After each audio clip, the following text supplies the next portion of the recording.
Boa noite. Estamos dando início a mais um Cruzando as Conversas, o programa de debate nas suas noites da RDC TV. Neste 29 de março de 2019, há 2 dias de completarmos 55 anos do 31 de março de 64, nós vamos conversar sobre um tema bastante polêmico que suscita debates bastante acalorados e controversos. O 31 de março de 64 e os dias que se seguiram, os anos que se seguiram, demarcaram um golpe militar, um contragolpe, uma revolução, uma contra-revolução. Afinal, o que sucedeu no Brasil naqueles dias de 31 de março e que se seguiram até o ano de 1985, durante mais de 20 anos em que nós tivemos um regime militar no país. Para conversar sobre isso, nós convidamos o professor de História e Geografia, Igor Cardoso. Boa noite. Boa noite. Convidamos também o mestre em Comunicação, professor e cientista político José Westphalen. O doutorando em Ciências Sociais da Unicinos e professor de Sociologia, Tiago Pires. E, por fim, o advogado e mestre em Direito Internacional, Francisco Milman. Boa noite. Boa noite. Os nossos telespectadores podem participar, mandando perguntas, comentários, através do facebook.com/rdctv digital ou pelo WhatsApp 51 99815 9990. Repetindo, 51 99815 9990. Vamos começar a nossa conversa, nosso debate nessa noite, partindo disso aí. Igor Cardoso, professor de História e Geografia, foi um golpe ou foi um contragolpe o que aconteceu em 31 de março? Boa noite. Em primeiro lugar, eu quero agradecer o convite da RDC TV, para o apresentador Júlio Ribeiro, agradecer por esse debate que é tão importante, um tema tão importante, quando o presidente, para mim, de maneira irresponsável, ele traz uma discussão como essa. Porque eu respeito qualquer um que defenda qualquer posicionamento político, mas eu jamais vou defender alguém que defenda um governo com tortura, com perseguição, com desaparecimento político. Então, esse é o primeiro ponto. Foi um golpe porque essa ameaça comunista que se colocava lá em 64, ela não era uma ameaça tão grande assim, né? Existem evidências de grupos guerrilheiros na época, pequenos grupos guerrilheiros, mas algo muito pequeno para que se ameaçasse o Brasil. Eu acho que nós estávamos naquele momento muito vivendo a questão da doutrina Truman. E essa doutrina Truman, ela se espalhou por boa parte do mundo que era influenciado pelos Estados Unidos, a fazer com que as pessoas fossem anticomunistas, não é? Pregou-se uma propaganda anticomunista. A gente tinha os Estados Unidos que tinha ido mal na Guerra da Coreia, não vinha tão bem na Guerra do Vietnã e, ao mesmo tempo, ele perdia um espaço na América Latina que era Cuba, né? Acontecia a Revolução Cubana e a Revolução Cubana foi um momento ali de grande desastre para os Estados Unidos, porque uma ilha a poucos quilômetros da Flórida se implanta o comunismo, não é? O comunismo se configura lá pela década de 60, depois da Revolução, mas ainda assim tem toda a questão do comunismo, a crise dos mísseis, e os Estados Unidos começam a olhar com mais preocupação para a América Latina. Esse medo do golpe comunista, ele já apareceu lá em 37, na era Vargas, aparece em 54. Lá teve a intentona comunista depois. Isso. Tá? Em 37, intentona comunista, em 35, antes da intentona comunista, em 37, o Plano Cohen, que leva o Vargas ao poder. E depois nós temos também, em 54, antes do suicídio de Vargas, o Vargas, que era um sujeito populista, um sujeito que não tinha nada de comunista, o Carlos Lacerda o acusava de ser comunista porque ele tinha uma política populista que aproximava ali concessões tanto aos grandes empresários, aos cafeicultores e também à população trabalhadora. Então se colocava ali o Vargas como um comunista perigoso, quando na verdade ele tentava um governo de conciliação. não é? Só que no governo dele já vinha um pouco falhando esse governo de conciliação, não vinha dando certo, as massas já estavam ali mais agitadas, não é? E esse governo, então, acaba não tendo sucesso, não digo sucesso de ser bom governo, mas o sucesso de continuar no poder, de se consolidar no poder como teve durante o Estado Novo. Bom, e outro período é 64. Né? 64, nós temos uma grande confusão antes, não é?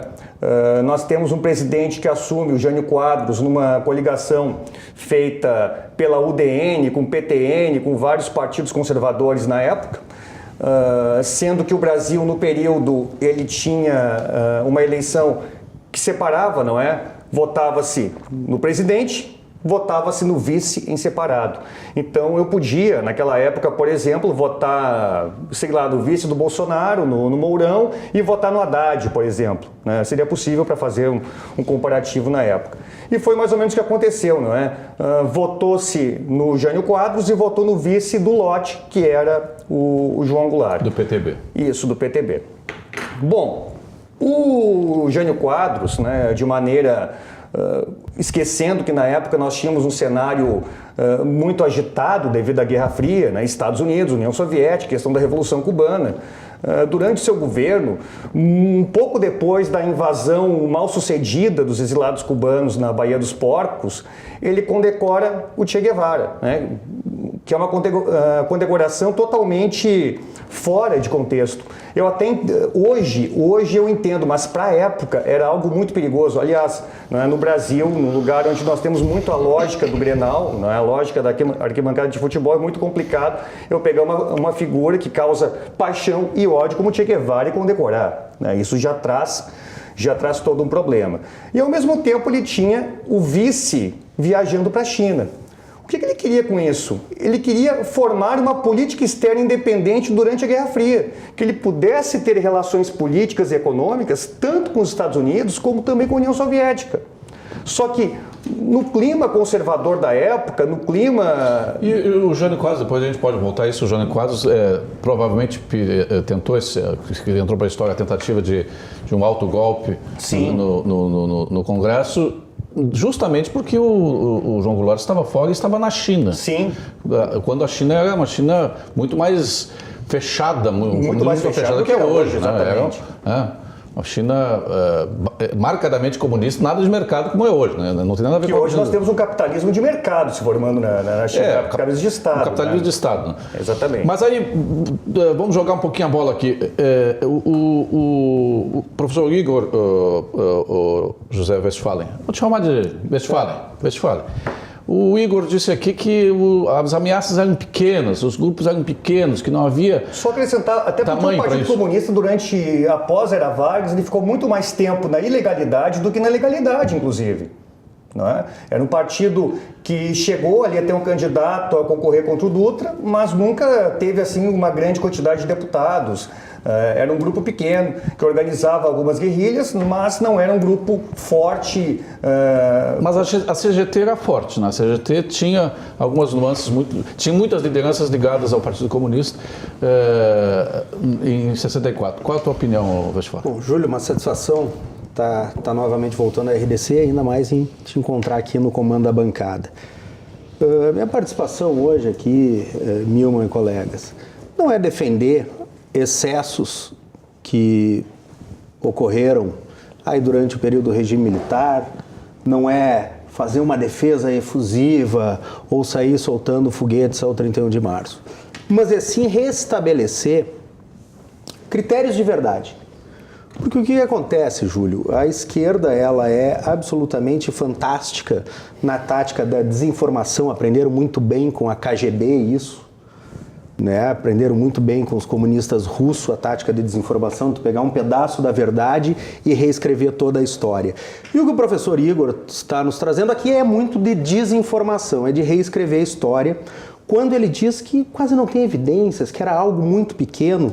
E eu tinha praticamente certeza, Milman, que seria a primeira coisa a ser colocada, era tentar desmistificar que nós estávamos à iminência de um golpe comunista no Brasil. Então vamos a alguns fatos, o professor Igor já enumerou Dois deles, que é a viagem à China e a medalha concedida a Che Guevara. Mas o que ele não falou, quando ele citou, inclusive, que o Partido Comunista tentou dar um golpe, em que Prestes esteve na União Soviética, treinando com a KGB. Primeiramente, o Partido Comunista tentou derrubar Getúlio, depois o Partido Comunista se aliou a Getúlio Vargas, né? O que ele não falou foi que a luta armada teve treinamento de guerrilheiros em Cuba, na China, na União Soviética. Não falou que Khrushchev era um amigo próximo de Luiz Carlos Prestes e que influenciava no governo Jânio Quadros. O que ele não colocou é o que a gente ficou sabendo agora há pouco com o livro 1964, quando arquivos foram abertos, que a STB, que era um dos braços da inteligência da KGB, ou seja, a KGB ela não atuava no mundo através da KGB, ela atuava através de braços, e um dos braços era o Serviço de Inteligência da Tchecoslováquia, que atuava fortemente no Brasil. Isso ele não falou. Ele não falou da estratégia que a própria União Soviética, que os comunistas iniciaram ali no final da década de 50, com a formação do Conselho Mundial da Paz, com o Conselho Mundial da Juventude, com o Conselho dos Trabalhadores, onde espalharam braços pelo mundo inteiro e principalmente no Brasil, pois viam no Brasil um ponto estratégico para a implantação de regimes comunistas em toda a América Latina, porque o Brasil faz fronteira com praticamente todos os países aí da América Latina, então, da América do Sul. Então era um passo extremamente importante para a União Soviética. O que mais que ele não contou? Que antes de 64, o próprio Jango, ele tentou proclamar estado de sítio no Brasil. O próprio Jango tentou. Inclusive, eles já tinham até a data para o golpe. Era 1º de maio de 64 que os comunistas queriam dar o golpe. Ele não contou, só um pouquinho, que nós tivemos aqui o Congresso de Solidariedade a Cuba no Brasil. Isso teve, né? O senhor professor de História vai saber que teve o Congresso de Solidariedade a Cuba. Que o Jango, ele queria a sindicalização dos sargentos, para quê? Para quebrar a hierarquia do exército. Fomentar a indisciplina. Nós tínhamos campos de treinamento, fazendas compradas na Bahia, com dinheiro cubano, com dinheiro russo, para treinamento de guerrilha. O Brizola não pregava naquele instante, o Brizola era cunhado ele não pregava o fechamento do Congresso e uma nova Constituinte? E mais, o Brizola formou uma vanguarda vermelha, que era o Grupo dos 11, que era espelhado na vanguarda vermelha do quê? Dos comunistas russos e chineses. Era um exército de guerrilha. Então nós víamos, sim, uma ameaça forte e iminente de um golpe comunista no Brasil. A população, o Thiago Pires é professor de Sociologia, estuda como que as massas se comportam, né, também. A população, de um modo geral, em 64, e já um pouco antes, talvez já vindo lá de Vargas, mas especialmente em 64, a população brasileira, de um modo geral, conservadora, católica e tal, então tinha esse temor exacerbado da possibilidade de implantação do comunismo, e não foi isso que a levou às ruas, nas marchas da família com Deus pela liberdade, e inclusive a ouro... 800 mil pessoas. Dando ouro para a Revolução, chamada Revolução Redentora. Não havia esse sentimento na população de que havia a possibilidade concreta de uma implantação do comunismo no Brasil? Então, Júlio, boa noite. Agradecer a RDC TV pelo convite, cumprimentar aqui meus companheiros de bancada, aqui os colegas. Bem, antes de responder diretamente a tua pergunta, ou de forma mais objetiva, acho que é importante a gente olhar um pouco para o histórico do nosso país, né? A gente falava aqui, conversava antes do programa começar, que o estranho na história do Brasil são períodos democráticos, né? Apesar do José trazer algumas questões aí em relação a um suposto perigo vermelho, KGB, enfim, fato é que as Forças Armadas, a partir do Império, são quem suprimem revoluções e tentativas de levantes populares na nossa história, né? Dão um golpe que conforma a proclamação da República, Getúlio Vargas era um militar, enfim, e a gente chega em 64, né?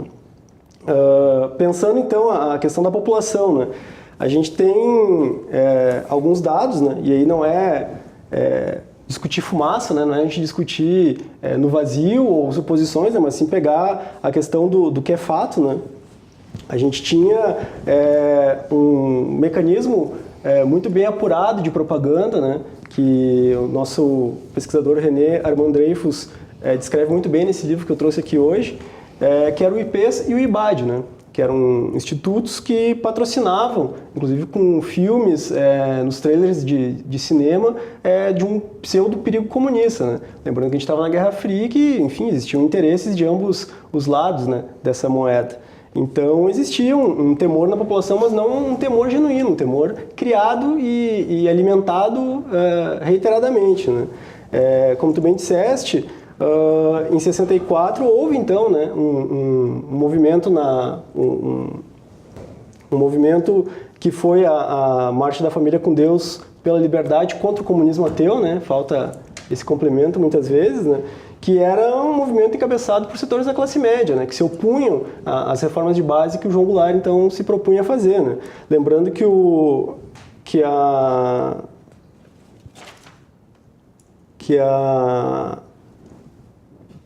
aliás, a reforma de base,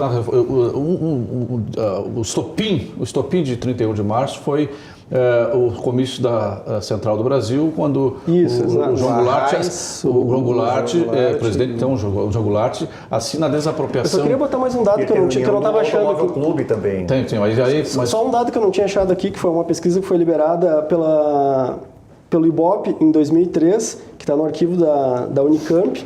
É uma pesquisa de opinião que foi feita naquele momento do começo da Central e dias posteriores, enfim, anteriores ao golpe, que aponta que o Jango tinha 70% de aprovação antes do 1º de abril. Né? Mas a assinatura, no pleno comício da Central do Brasil, da desapropriação a encampação das refinarias de petróleo multinacionais e a desapropriação, possibilidade de desapropriação de terras nas margens das rodovias, de açudes e de ferrovias para fins de reforma agrária. Isso conta-se a história, passou para a história como o estopim de 31 de março, somado à reunião que ele teve com os sargentos no Automóvel Clube do Rio de Janeiro, que quebrava, segundo a visão dos militares da época, quebrava a hierarquia e a disciplina nas Forças Armadas. Ele faz um discurso igualitário em plenas Forças Armadas, né?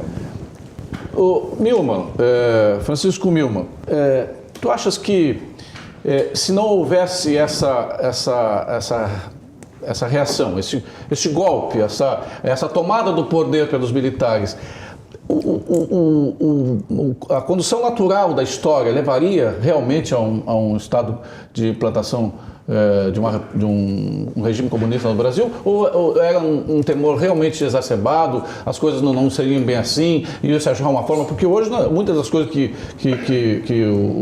o Jango defendia hoje são absolutamente defensáveis por todos nós. Todos nós achamos imagino que todos nós achamos que a terra deve ter um fundo social, que pode se fazer reforma agrária dentro de tais e tais critérios, que muitas das coisas, o petróleo é nosso, depois tivemos antes o petróleo é nosso, a Petrobras, enfim, alguns dos temores pareciam que a história provou que não eram tão terríveis assim, mas tu achas que realmente, se não houvesse tido a tomada por parte dos militares em 31 de março de 64, nós teríamos nos transformado numa grande Cuba? Bom, boa noite a todos, obrigado pelo convite. Primeiro, só para contextualizar, né, do meu ponto de vista, há que se entender que nós vivíamos uma época de tensão política extremamente exacerbada, isso é inegável, a questão do perigo comunista, eu me alinho ao meu colega José Westphalen, eu penso que o perigo comunista no Brasil não era algo demasiadamente propagado ou algo que foi artificialmente criado. Eu penso que as ações, especialmente do próprio presidente do Jango, especialmente ao final, porque há que se colocar, acho que passou batido uma questão. O Jango queria, de qualquer maneira, ele estava apegado ao poder, ele queria se reeleger. Essa é uma questão central para a análise do episódio. Havia uma disputa que Brizola chegou a dizer que cunhado não é parente, né? Exatamente, cunhado não é parente, Brizola presidente, né? Era em 65 haveria a eleição, né? Exatamente, mas a Constituição não permitia a reeleição. E na época não foi feito como décadas depois, né? Não se comprou apoio. Na chamada... Não se comprou o parlamento. Vou fazer a articulação política do FHC, né? Que comprou todo mundo à torta e à direito. Corrupção a dar com pau, desculpa o termo. Mas na época não foi feito isso. E o Jango, ele queria, de qualquer maneira, essa reeleição. E ele se colocou... Ali haviam outros quadros, Arraes, Brizola, como foi falado. O próprio Juscelino, exatamente. Lacerda. E o Lacerda, mas o Lacerda, estou falando da esquerda, né? Estou falando da esquerda. O Jango, na esteira desses acontecimentos, ele estava fazendo uma situação de tensão com o Congresso. Ele não tinha uma relação saudável com o Congresso. Era uma situação belicosa. Ele não tinha um diálogo, uma aceitação, e ele constantemente se via em função da concorrência interna do partido, da concorrência da própria ala da esquerda, para que se fossem tomadas atitudes mais veementes contra o Congresso. Ele viu a necessidade para ter a sua posição resguardada como alguma liderança relevante no Brasil, porque aqui eu entendo que o Jango nunca foi uma liderança relevante para o Brasil. O Jango vinha de derrotas marcantes na sua vida. Mas ele tinha um histórico de derrotas nas urnas marcantes. Ele conseguiu perder a eleição para senador no Rio Grande do Sul 3 meses depois do Getúlio Vargas ter se suicidado. Quer dizer, era impossível perder. Ele conseguiu perder. Ele não era uma figura realmente popular, uma figura que tivesse um apelo, um carisma. Ele nunca foi isso. Então ele estava necessitando galgar degraus a qualquer custo, e nesse sentido ele fez discursos mais próximos de março de 64. Ele começou a fazer, como foi citado aqui, o comício da Central, onde logo em seguida ele manda um projeto de estado de sítio, ele pede autorização para implementar o estado de sítio. O que significa, para as pessoas terem uma noção do que significa isso, o quanto isso é grave e radical. E aí vai no sentido que eu quero dizer que não era uma ameaça artificial, era uma ameaça concreta. O estado de sítio significa a possibilidade de caçar direitos políticos, liberdades civis. Esse era o tipo de poder. Ele queria fechar o Congresso. Essas eram as suas intenções. Depois ele manda projetos de lei absolutamente inconstitucionais. Tu está citando a reforma agrária. É óbvio que o valor da questão da reforma agrária é um valor que pode ser debatido. Ninguém é contra necessariamente uma discussão a respeito da necessidade ou não de se fazer uma reforma agrária, em que termos essa reforma deveria ser feita. Mas a maneira como o Jango estava fazendo era inconstitucional. Era a revelia da lei. Jango fez só para vocês terem uma ideia, um exemplo bem concreto de como era real a ameaça. Ele faz uma quimera legal chamada Decreto dos Aluguéis. Eu convido a lerem o Decreto dos Aluguéis, onde e se isso não é um sinal de intervencionismo, de autoritarismo gritante, marcante, eu não sei o que é. Ele diz quanto deverá ser, ele faz uma tabela de aluguéis a serem cobrados de acordo com o número, dos metros quadrados da sala, quantos banheiros tem, quantos quartos tem. Uma coisa completamente descabida. Mas depois do período militar nós tivemos uma tsunami, né? Mas quer dizer quanto que eu tinha que vender banana, né? Encampamentos de refinaria de petróleo. Portanto, são medidas absolutamente Mas aqui no Rio Grande do Sul, rigorosas. Aqui no Rio Grande do Sul, o Brizola já tinha encampado a Bodancher, a ITT, já tinha feito mas o Brizola certamente não era parâmetro, né? Todos no mesmo balaio. O Brizola certamente não era parâmetro para nós termos uma noção do que seria realmente republicano. Igor, professor Igor, sociedade brasileira, de um modo geral, a sociedade civil, foi para as ruas. Os veículos de comunicação, todos, com exceção da última hora, todos se alinharam à necessidade de uma tomada do poder pelos militares. Houve um clamor. A igreja, a OAB, que hoje está reclamando aí que o Bolsonaro está lembrando o 1964, a OAB convalidou a tomada do poder pelos militares. Com exceção das centrais sindicais, de algumas universidades, de pouca resistência. Em sendo assim, dá para chamar de golpe quando todo mundo quer? Ou quase todo mundo quer? Dá para chamar de golpe? Não, a questão é a mudança da regra do jogo durante o jogo jogado. Não é? Mudar, por exemplo, o número de vagas para Libertadores durante o Brasileiro. Não dá para fazer isso. Primeira coisa que acontece é que quando os militares assumem, as pessoas, todo mundo acreditava que haveria eleição em 65. Como de fato houve eleição para governador. Não é? Todo mundo acreditava que os militares em seguida entregariam o poder. Todo mundo acreditava que os militares estavam ali para resguardar a Constituição. E não acabaram fazendo isso. Não é? Porque o Castelo Branco assume em 64. Aliás, havia a expectativa de que o Ranieri Mazzilli levasse até o final de 65.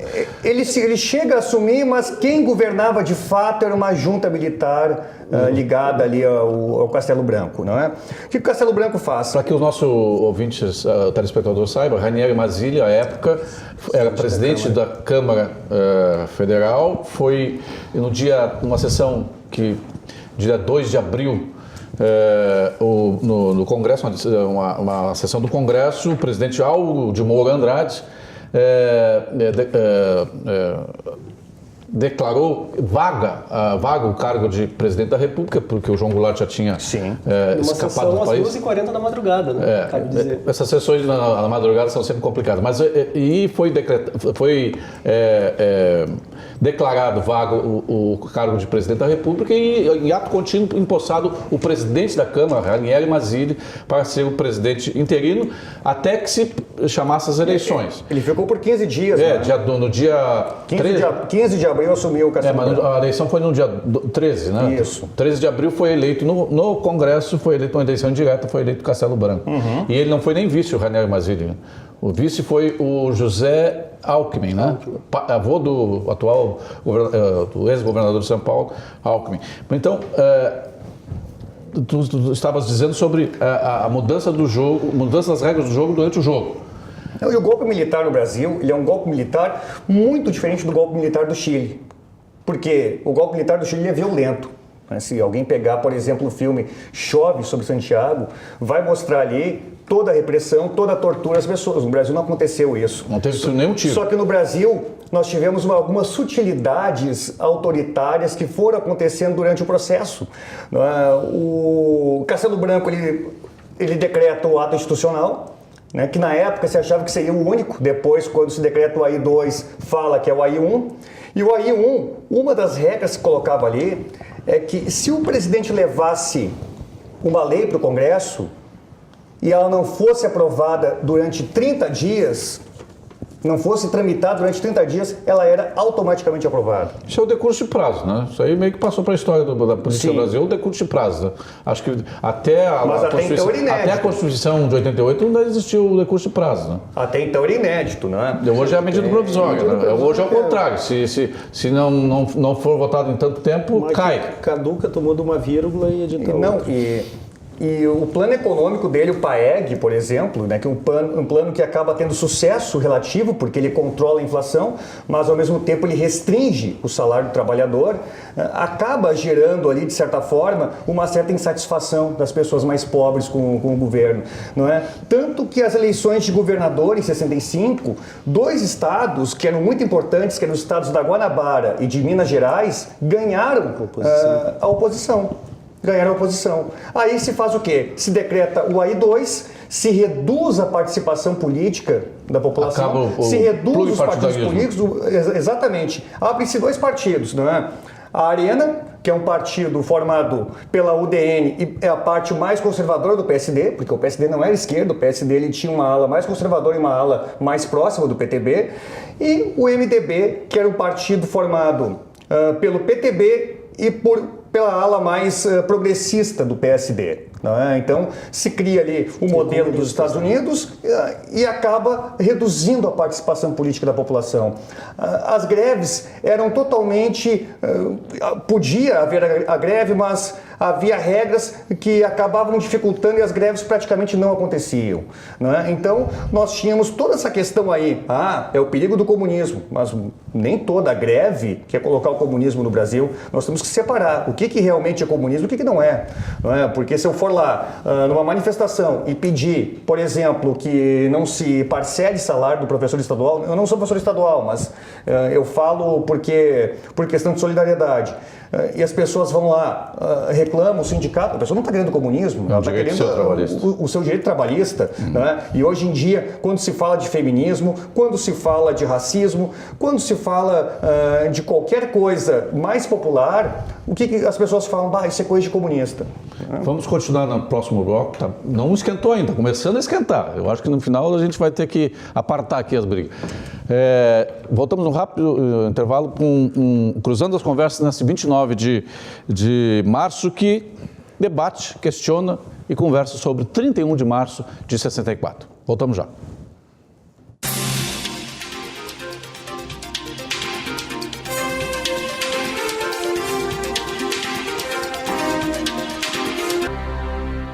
Estamos de volta com o Cruzando Conversas dessa sexta-feira, nessa noite de 29 de março, para debater aqui com os nossos convidados os meandros, as nuances, os acontecimentos, os fatos, as implicações de 31 de março de 64, quando os militares assumiram o comando do país durante 21 anos.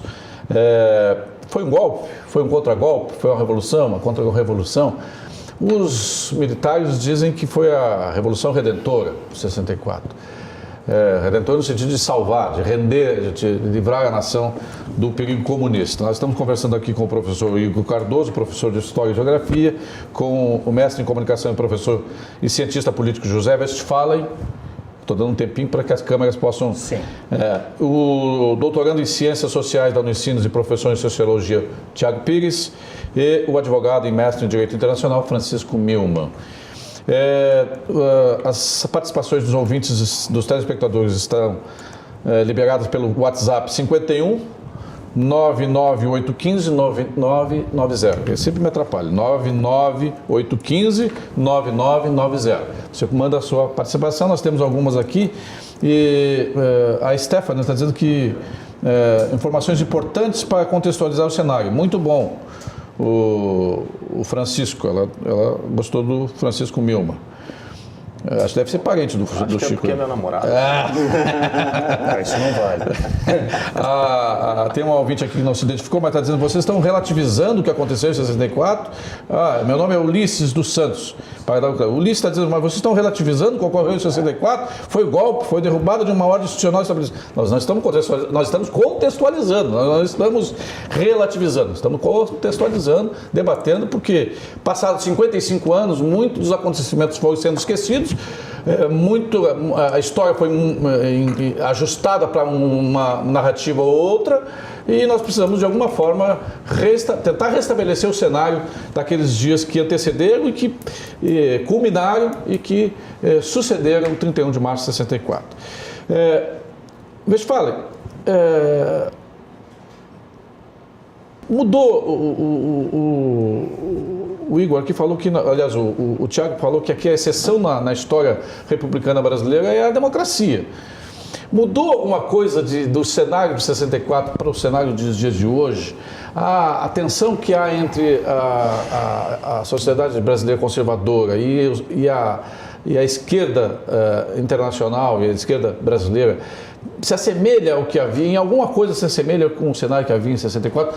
Se pudéssemos abstrair, é impossível abstrair, mas se pudéssemos abstrair a Guerra Fria? Antes de responder a pergunta, deixa eu só fazer um comentário divertido aqui que o Thiago colocou sobre, foi uma sessão na madrugada, né? Mas não é a hora de uma sessão dentro do parlamento que vai influenciar o resultado. Afinal de contas, a Constituição no impeachment da Dilma foi fatiada em plena luz do dia e televisionada para o Brasil inteiro quando se cassou a presidente e não se cassou os direitos políticos. Então o Congresso há muito tempo ele promove as suas aberrações, inclusive a nossa atual democracia, ela tem as suas fragilidades, como o Milman lembrou da compra da reeleição pelo Fernando Henrique, da compra do parlamento pelo Lula, dos inúmeros escândalos de corrupção para financiar campanhas políticas. Então nós temos uma democracia frágil. Mas o mais importante aqui Júlio. Sim, mas nós vivemos algo de novo, algo de diferente, muito diferente do que vivemos hoje. E hoje nós não vivemos uma...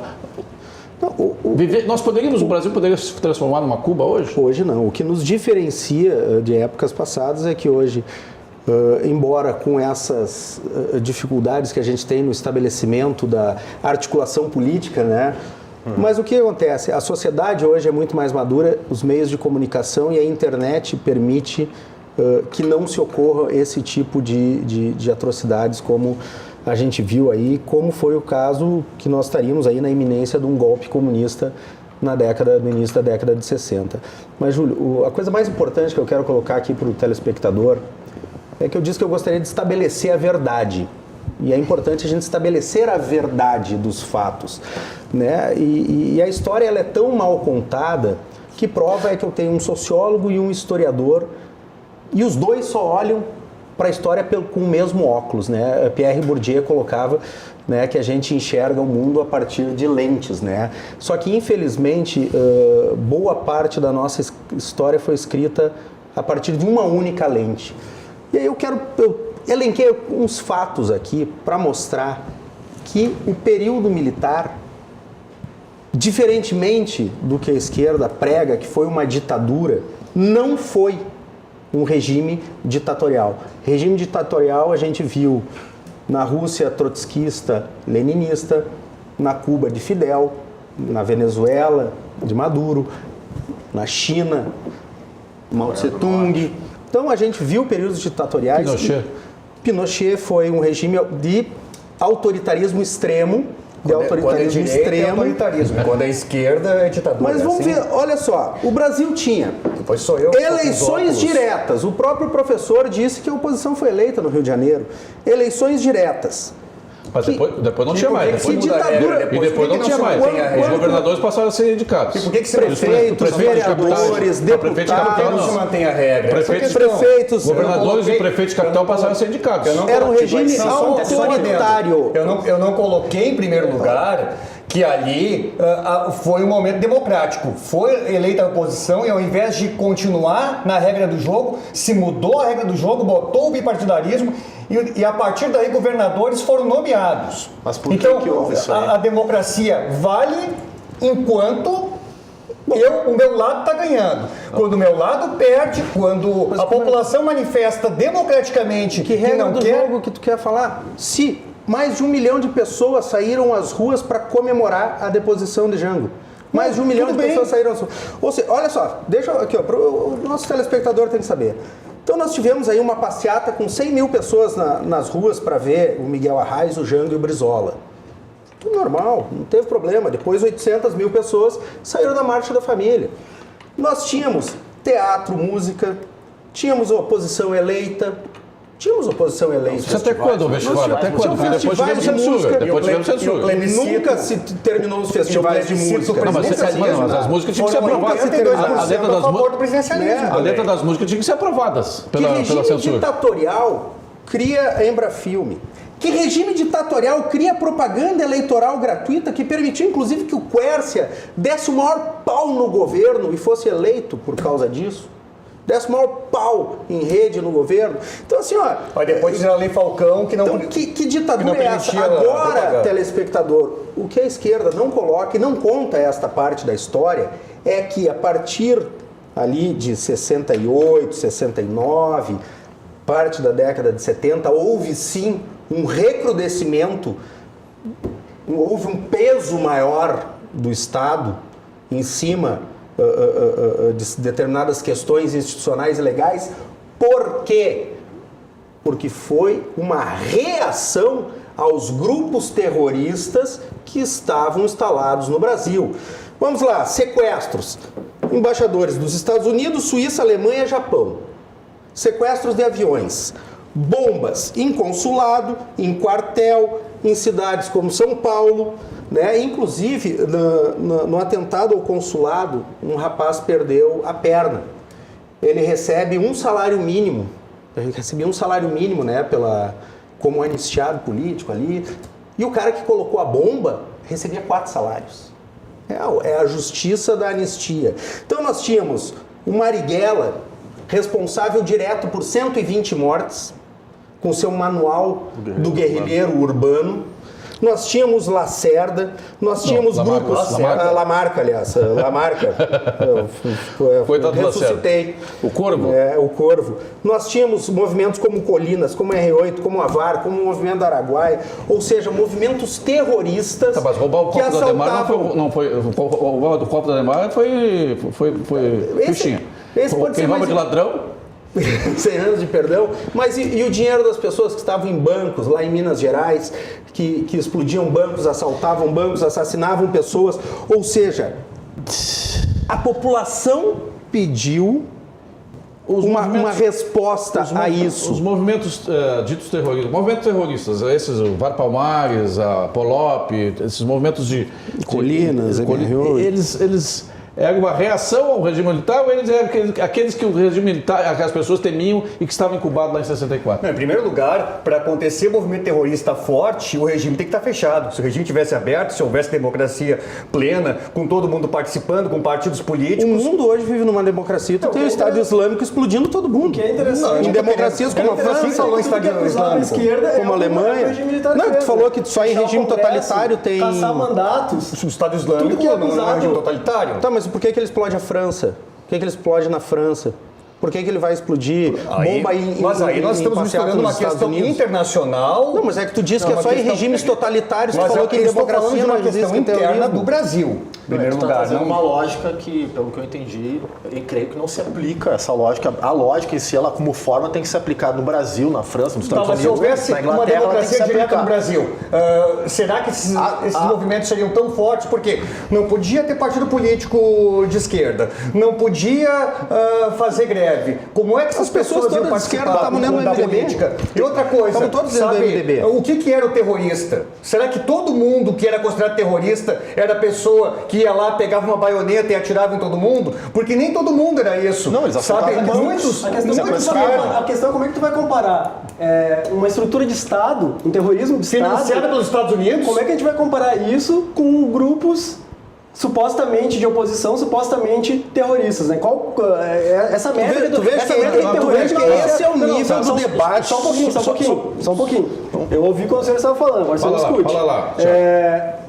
Percebam, telespectadores, que há uma tentativa de revisionismo na história, né? Porque a gente fala do comunismo, a gente fala da KGB, mas a gente não fala dos Estados Unidos lá, na articulação, na Operação Proteção, com a Armada no Porto de Santos, isso a gente não fala. A gente não fala do IPES do IBAD despejando dinheiro para eleger centenas de deputados. Isso a gente não fala. A gente vai falar, daí a gente leva a discussão pro lado, tipo, o terrorismo, porque não foi uma ditadura. Como não foi uma ditadura? Eu não quero entrar no número de mortes, porque se fosse 1 milhão, a morte se igual. Falar sobre despejar dinheiro para eleger deputado. Deixa eu falar uma coisa importante aqui. Deixa eu perguntar pro Thiago aqui. Thiago, porque é o que menos falou. Tu achas que se não tivesse havido a tomada do poder pelos militares, como se desembocaria, como se desenrolariam os acontecimentos políticos nas décadas seguintes? Olha, eu acho que na história a gente não tem o C, né? Acho que a gente tem que trabalhar com evidências, né? A gente não tem evidências comprovadas, a gente tem quilos de trabalhos, de pesquisas que comprovam uma articulação dos Estados Unidos em apoio ao regime militar, como a gente falava antes. Mas como havia também a articulação da União Soviética e de Cuba. Bom, mas isso eu não conheço esses documentos. Não conhece? É que é interessante a seletividade dos documentos que o pessoal lê, né? Só um pouquinho. Havia articulação, inclusive, entre as ditaduras, Operação Condor, organizada pelo Manuel. Todo mundo está na mesma mesa. Isso é depois. Para que eu possa falar depois, mas quero respeitar a palavra do colega. Eu falo da Não, mas tá bom. É bom assim. Desde que não tenha dedo no olho, tudo bem. Mas aqui o Thiago estava falando, mas havia... O Brasil é uma peça no xadrez mundial, em que havia as forças comunistas e as forças ligadas à União Soviética e, por consequência, a Cuba, e havia as forças mais conservadoras, à direita, ligadas aos Estados Unidos. Mas quem deu um golpe foi um golpe de direita patrocinado. Mas o que nós estamos conversando aqui... Esse é o fato. O que nós estamos conversando aqui, se foi um golpe ou se foi um contra-golpe. Obviamente foi um golpe. Ou se golpe. foi uma reação à possibilidade de um golpe de esquerda. Esse é o que nós estamos conversando. Tanto foi um golpe que tudo que é acusado o João Goulart, que ele supostamente iria fazer, é o que a ditadura fez. Deixa eu fazer uma... Não, só um dado, só um momentinho. O ato institucional número 1. permite a cassação de mandatos legislativos, a suspensão de direitos políticos de qualquer cidadão e a punição de integrantes da administração pública, além de determinar a eleição indireta do presidente da República para um mandato até 31 de janeiro de 66. Tudo que foi acusado o Jango, de querer protelar, enfim, querer se reeleger e tudo mais. Nos dias e meses seguintes, cerca de 3.500 pessoas, entre deputados federais e estaduais, oficiais das Forças Armadas, ou seja, setores que não estavam de acordo com o que estava sendo feito, lideranças políticas e funcionários públicos, dirigentes sindicais foram cassados, presos, já nos primeiros dias. Deixa eu vou provocar o Igor aqui. Vamos combinar então aqui. Eu tenho coisas a fazer ponderações aqui, né? Eu só vou provocar aqui. Também. Foi então um golpe, 64. Foi um golpe militar. Sim. O que aconteceu na Baía dos Porcos em 59 foi um golpe? A Revolução Cubana. Por que nós chamamos Revolução Cubana e não chamamos golpe cubano? Por que nós chamamos golpe militar no Brasil e não chamamos Revolução Redentora no Brasil? Porque Fulgêncio Batista era um ditador, não era um presidente democraticamente eleito. Em primeiro lugar, a história de Cuba, era democraticamente eleito. A história de Cuba ela é muito diferente da história do Brasil. Nunca, o Brasil não tinha chance de virar Cuba, porque, em primeiro lugar, o Brasil já tinha uma independência desde 1822. Cuba não tinha. Não, mas por que chamamos Revolução Cubana e não chamamos de golpe cubano? Não, eu vou chegar lá, tá? Em 1898, nós temos a Guerra Hispano-Americana. Né? Vai demorar para explicar isso. Qual é o problema? Não, que vai demorar porque vai ser difícil encontrar essa explicação, né? Em 1898, nós temos a Guerra Hispano-Americana, que Cuba deixa de ser uma colônia espanhola. Ela é uma das últimas colônias espanholas junto com as Filipinas e passa a ser protetorado dos Estados Unidos.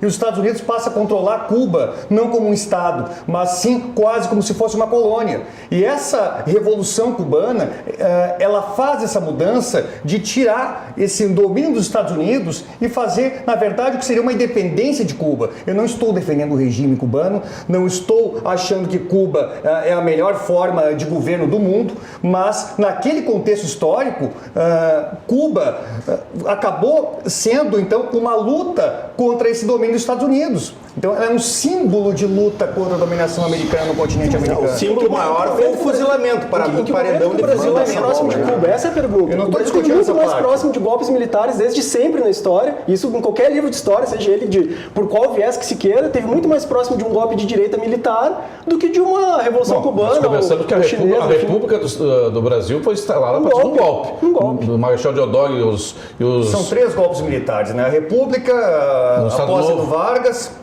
E depois temos o golpe de 64. E o Estado Novo. As Forças Armadas do Brasil se constituem como se estivessem acima do bem e do mal. Sempre como se houvesse, estivesse responsável pelos desígnios da nação.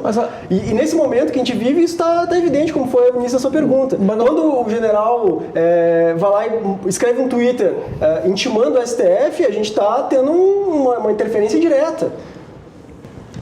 Isso não é de hoje. Olha, meu. Voltando ao que o Thiago falou. Eu sempre percebi muito essa superestimação da influência americana no golpe no chamado golpe, enfim, não vou entrar em uma questão semântica, de 64. E nunca percebi nenhum tipo de consternação com relação à influência documentada. O Thiago disse que gostaria de saber os documentos, eu vou convidar o Thiago a olhar os documentos do Instituto para Estudos dos Regimes Totalitários de Praga. Tá? Convido o Thiago também a procurar nos arquivos de Moscou, para que ele possa ver lá nomenclaturas de centenas de agentes da KGB atuando no Brasil antes de 64. Antes de 64. E eu desafio, já que o Thiago entende que os Estados Unidos teve tamanha preponderância no Brasil, perante os militares, eu gostaria de saber o nome de algum agente da CIA que estivesse lotado no Brasil fazendo articulações com o governo militar. Talvez o próprio embaixador, Lyndon Johnson, né? Lyndon Johnson, embaixador? Lyndon Johnson? Lincoln Gordon. Lyndon Johnson era o presidente dos Estados Unidos. Também. O Lyndon Gordon era embaixador, ele estava lotado, ele tinha uma função diplomática. Aí eu vou te perguntar, tu vai me citar certamente a gravação, não é? A gravação dele falando pro Lyndon Johnson. Os tanques estão nas ruas. Esse é o paradigma, né, da grande prova da maquinação feita dos americanos. Mas eu penso assim, essa gravação ela é do dia de 31 de março de 64. Ela é do mesmo dia onde o embaixador nitidamente mostra sua surpresa com os tanques nas ruas, dizendo, presidente, e olha a frase dele é a seguinte, presidente, os tanques estão nas ruas, temos que fazer alguma coisa. Por exemplo, o cara que articula o golpe não sabe que está tendo golpe e fica surpreso com o golpe. Tá, e a Operação Brother Sun, que o McNamara manda a frota pra cá, com petroleiros que saem da base de Arruda. A frota que nem chegou e deu meia volta e foi embora. Eu não sabia antes. Não foi preciso. Perfeito. A frota não foi usada, tanto é que foi feito um depósito, né? No caso, foi feito um depósito para a utilização do combustível que não foi utilizado. E houve uma articulação prévia. Você está assumindo que existe uma articulação prévia. Não, eu estou dizendo, eu quero comparar essa consternação que tu demonstra, e eu acho até, eu não estou aqui questionando que não seja legítimo, eu considero que qualquer espécie... É legítimo considerar terrorismo de Estado como não ser uma ditadura, isso não é legítimo. Eu não estou dizendo, primeiro, eu não expressei. Primeiro, o golpe que teve sucesso foi aprovado pelos Estados Unidos. Primeiro que o Túlio está dizendo o seguinte, o Francisco Milma, um abraço para o Túlio. O Francisco está dizendo o seguinte, que assim como se diz que houve um financiamento, um patrocínio da CIA à tomada pelos militares, o chamado golpe de 64, havia por parte da KGB... Não, eu não estou dizendo que havia assim como, eu estou dizendo que havia muito mais influência e atuação. Porque quando a gente fala KGB, talvez o telespectador possa entender essa coisa de filme de espionagem, espião, tinha espião. Assim é KGB. Não é isso aí.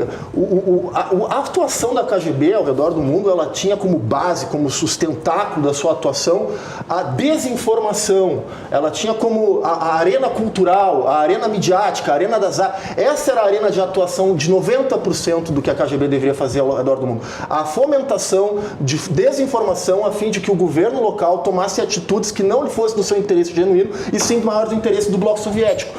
Então, nesse sentido, a minha consternação, o meu repúdio a essa maneira de ver é no sentido de que há sim uma seletividade e uma sensibilidade nevrálgica com relação aos Estados Unidos, que dentro do jogo diplomático da Guerra Fria, eu imagino que aqui estou diante de historiadores e um sociólogo, tem que ser considerada a situação de que estávamos diante de uma Guerra Fria, numa iminência de guerras nucleares, e nesse sentido, imaginar que, no caso, a direita, porque eu também questiono muito essa ideia de classificar o bloco militar, que fez o regime militar, como a direita. Não havia nada de conservadorismo no regime militar. Havia, assim como eu falei antes aqui, uma linha positivista. Direita no Brasil, eu considero representante Lacerda, que pretendia também ser candidato e disputar na arena democrática, portanto, o golpe militar, ou, mais uma vez, não quero entrar em questão semântica, o regime militar, o golpe militar, seja como for, ele prejudicou tanto aspirações da esquerda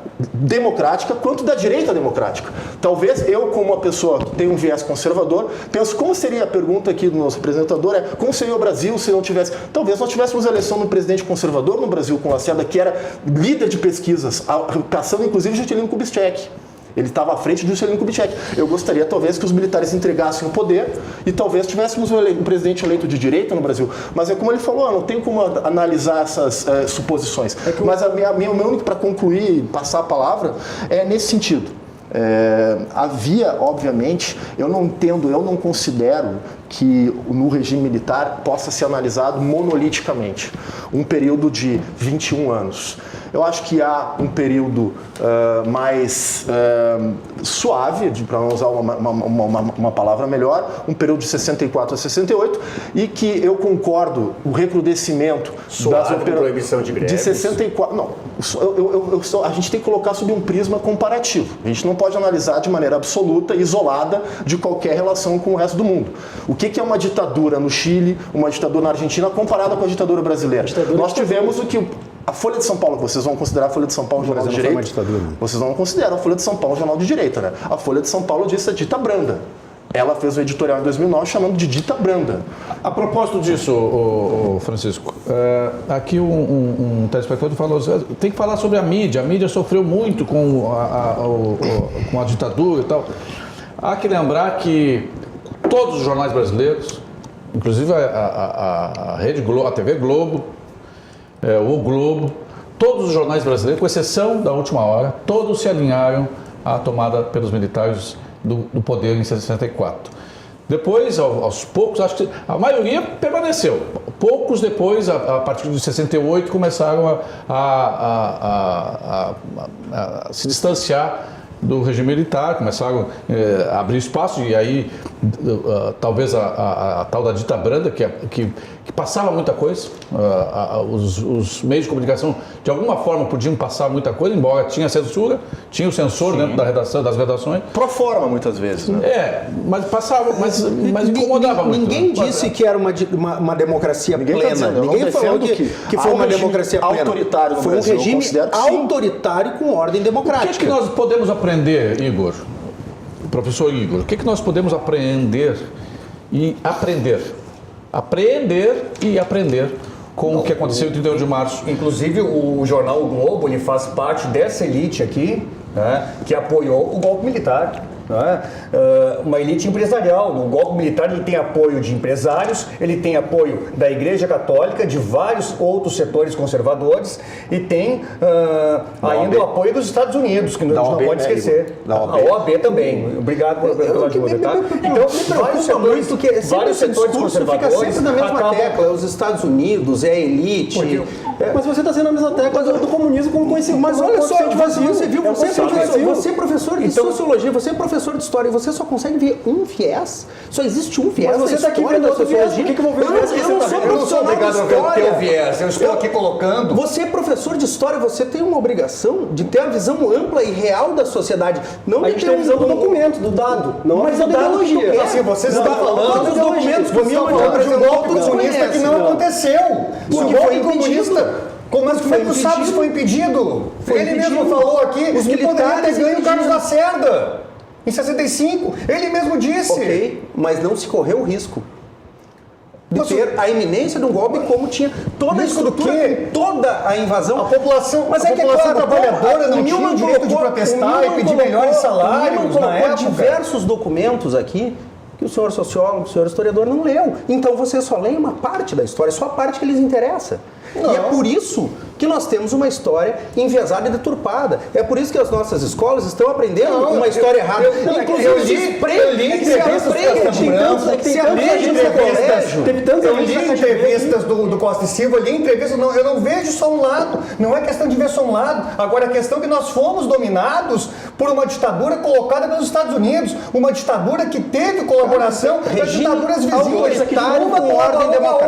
Uma colaborou com a outra. O golpe de 11, deixa eu concluir, o golpe de 11 de setembro no Chile, a chilenos falando de soldados que falavam em português lá, ajudando na repressão. Ditadura com oposição, com emoções, com propaganda política gratuita, mas aí havia dos dois lados. Com música, com teatro. A propaganda política depois que a Lei Falcão foi fechada. Mas isso aí também dos dois lados. Havia comparação dos Tupamaros no Uruguai com os grupos terroristas no Brasil. Havia também... Essa é uma teoria bem conhecida pela historiografia que se chama o mito dos dois demônios, né? Que a gente tenta equiparar um poder de Estado com o poder de grupos que eram minoritários. A ditadura brasileira tinha mais de 1 milhão de pessoas não foi fuzilado alguém em paredão no Brasil? Provavelmente. Não foi fuzilado, não teve paredão de fuzilamento. Como é que tu sabe? Como teve em Cuba, como teve na União Soviética, 100 milhões de crianças que foram torturadas na frente dos pais. Não, isso é uma falta de responsabilidade. Houve crianças que foram torturadas na frente dos pais, para os pais entregarem inimigo político. Tu defende Marighella, então? Não é essa a questão.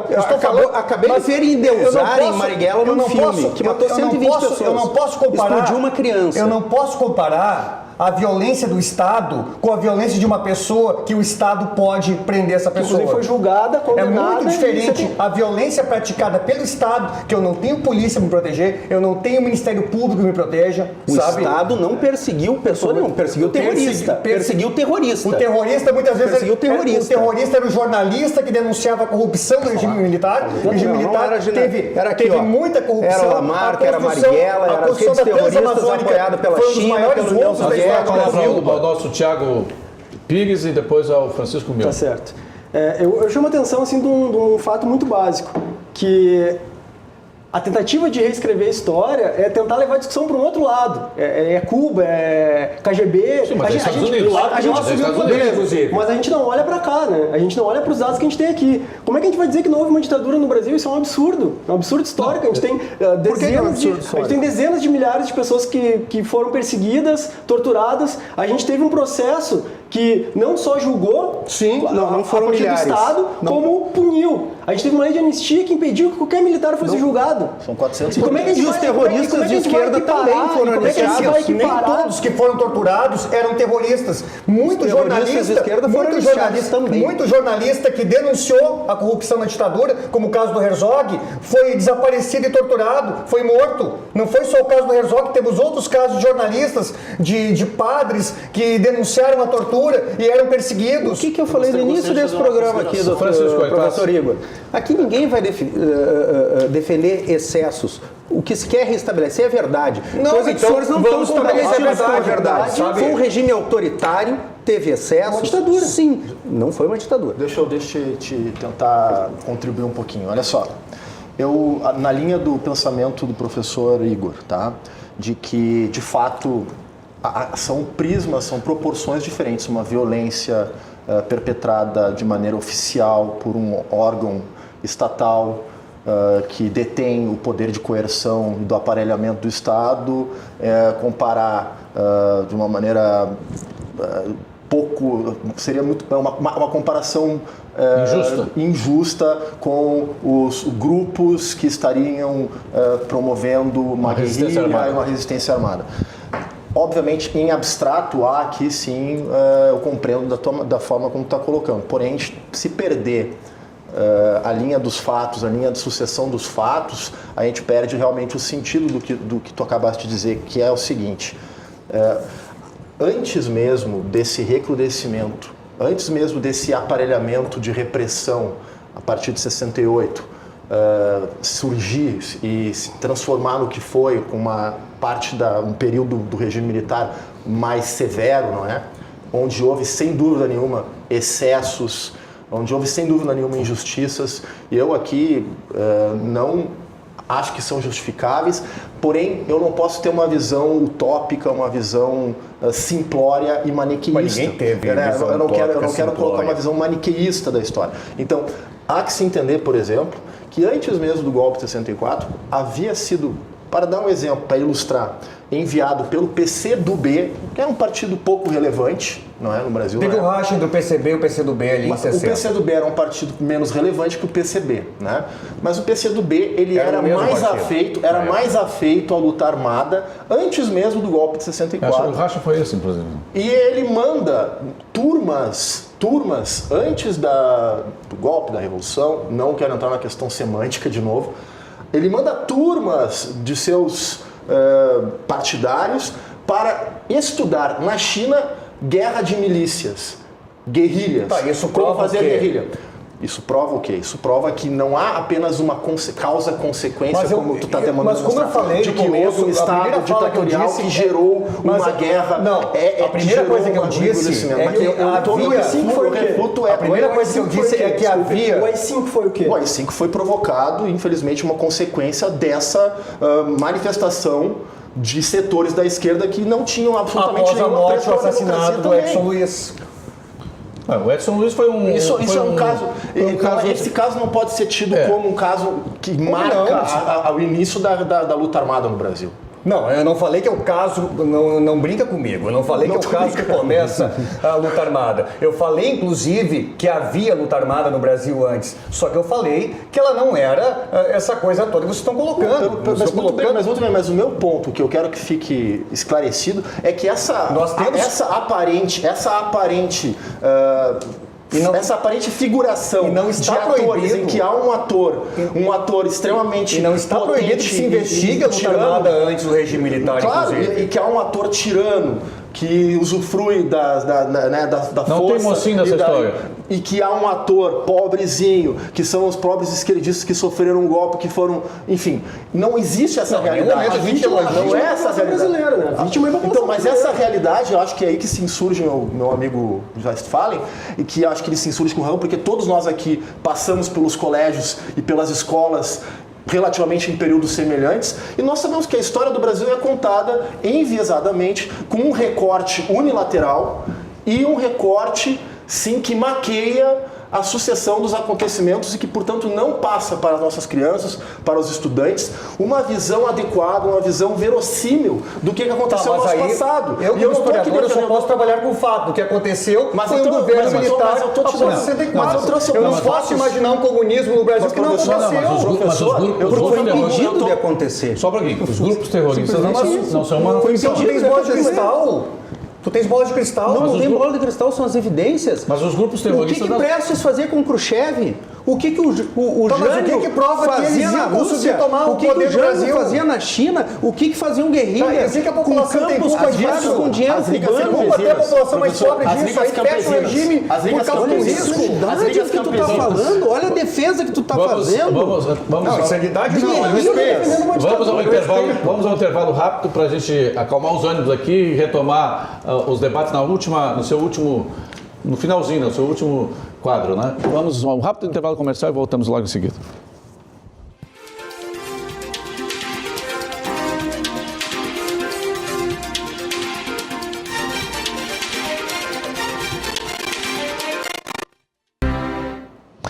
Estamos de volta com o debate acalorado dessa noite sobre 31 de março de 64. Nessa noite de 29 de março, 2 dias para completarmos os 55 anos daquele evento que marcou a história política do Brasil, e nós estamos aqui conversando com o Igor Cardoso, professor de História, o José Westphalen, cientista político, o Thiago Pires, professor de Sociologia, e o Francisco Milman, advogado e especialista em Direito Internacional. Vamos ler aqui algumas mensagens dos telespectadores. O amigo... Se abrir aqui, eu até consigo. Aqui. O Ulisses Santos, que já tinha participado, ele diz assim: e o DOPS, ninguém vai comentar? E o Brilhante Ustra, torturador reconhecido, ninguém vai falar nada? Bom, o DOPS, acho que seria bom nós lembrarmos que o DOPS foi criado por Getúlio Vargas. E foi reativado. Foi reativado. E eu até, eu pessoalmente podia de vez em quando alguns amigos que são trabalhistas, e eu digo assim, tá, tudo bem, eu acho que foi uma ditadura terrível, até a ditadura dos militares de 64. Mas e o Estado Novo? E o progressista Getúlio Vargas, que torturou, matou, exportou, mandou a mulher do Vargas. Tá, mas aí nós vamos discutir hoje a ditadura do Vargas ou nazista. Não, mas é tudo, como nós falamos aqui, a história brasileira tem muito ciclos, ela está muito, ela vai e volta e às vezes os atores são os mesmos, né? Bom, isso é para responder ao Ulisses, por isso que eu fiz essa ponderação. Quem mais aqui? Existiu excessos e interesses da esquerda partidária e excessos e interesses do militarismo em todo esse período histórico, até a contemporaneidade. Quem paga a conta é o povo e a classe trabalhadora. Marcelo Godoy. Lembrar o Marcelo Godoy que naqueles dias de março de 64, a população brasileira em peso saiu às ruas pedindo que houvesse intervenção militar.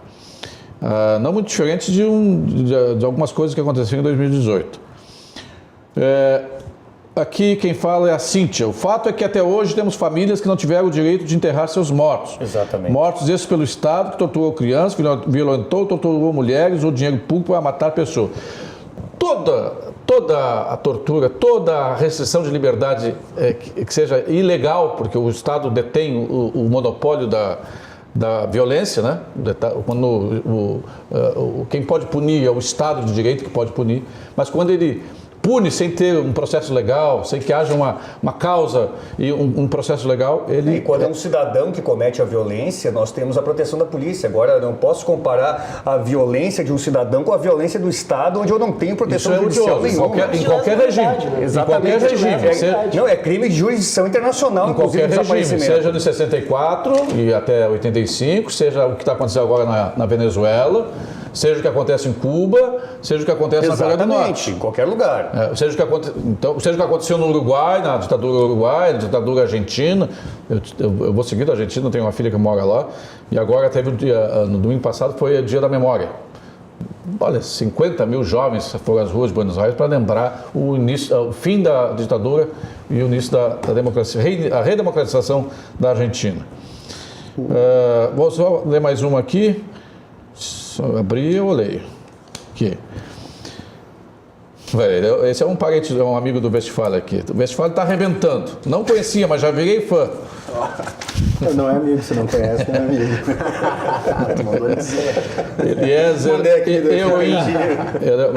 Mas aqui tem um outro que elogia o Igor.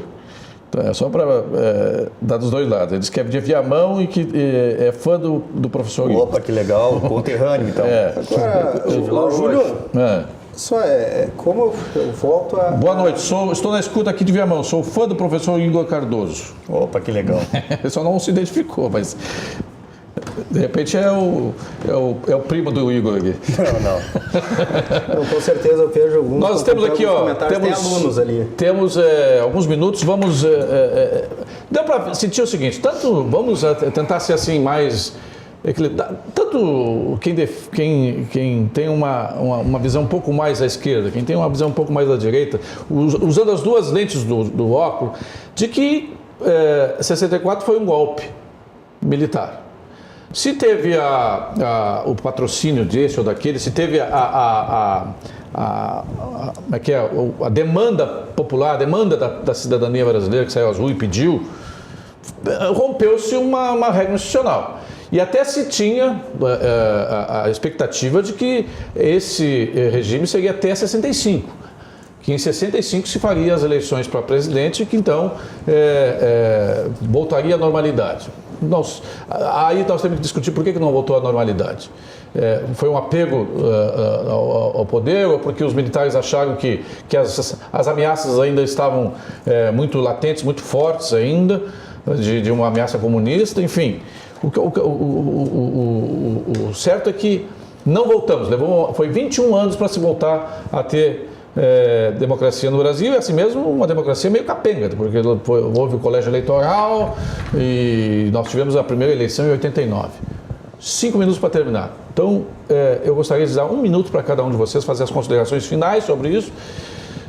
Nessa perspectiva de que nós não temos que revisar a história e nem reescrevê-la de acordo com o que nós achamos. Nós temos que nos ater aos fatos, ao contexto todo, não só apenas os contextos que nos interessam, aos contextos todos de ambas as disputas, de ambos os lados da disputa que havia, das diferentes disputas que havia em 31 de março de 64, porque mesmo dentro da direita havia e do conservadorismo havia disputas, como o Magalhães Pinto disputando com o Carlos Lacerda, disputando com o Adhemar de Barros, quem seria o candidato em 65, assim como na esquerda havia o Brizola disputando com o João Goulart, para saber quem é que ia ser o candidato da esquerda em 65, o próprio Juscelino Kubitschek.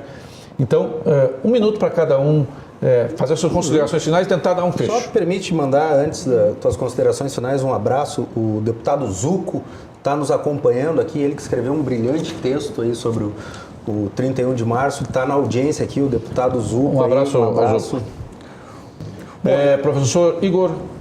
Bom, em primeiro lugar, eu queria mais tempo para poder falar do DOPS, não é? Pessoas que foram desaparecidas, boa parte delas, pessoas que foram torturadas, tirando a humanidade da pessoa. Quando a gente, para poder tirar uma informação da pessoa, tira a humanidade, por mais bandido que o Westphalen pode achar que a pessoa seja, ninguém tem direito, em nenhum Estado democrático, de torturar uma pessoa. Então, quando há tortura, quando há fechamento da imprensa através da censura, quando nós temos um regime que, na verdade, defende uma elite no poder e não dá espaço para a oposição, nós temos sim uma ditadura. Até porque, por exemplo, não é? Prestação de contas. Prestação de contas não era permitido isso, permitia uma grande corrupção no período. Não é? E isso é característica de ditadura. Que ditadura não traz transparência nos gastos e tudo mais. Bom, para finalizar então, eu quero colocar a importância da gente pensar pensar na questão aí do passado, tá? Lembrar as pessoas que foram torturadas e desaparecidos, os pais que não puderam enterrar os seus filhos. Westphalen. Bom, agradecer, Júlio, agradecer ao telespectador. Como eu disse no início do programa, o meu intuito aqui era restabelecer uma parte da verdade que foi perdida ao longo de tantos anos em relação ao período militar.